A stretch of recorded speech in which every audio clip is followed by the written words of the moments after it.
সালাম আলাইকুম ভাই ও বোনেরা। ওরা খাওয়া দাওয়া শেষ করলো, শেষ করে এখন রেস্টের টাইম, সবাই রেস্ট করতেছে।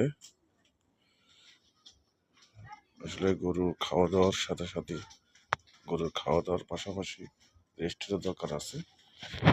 রেস্ট না করলে গরুর আপনার অনেক ক্যালোরির ঘাটতি হয়।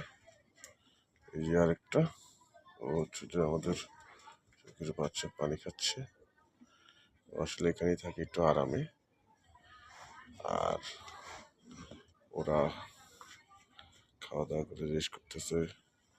পর্যায়ক্রমে আপনাদেরকে আরো শিক্ষণীয় ভিডিও দিব কিভাবে আসলে গরুর পরিচর্যা করতে হয়।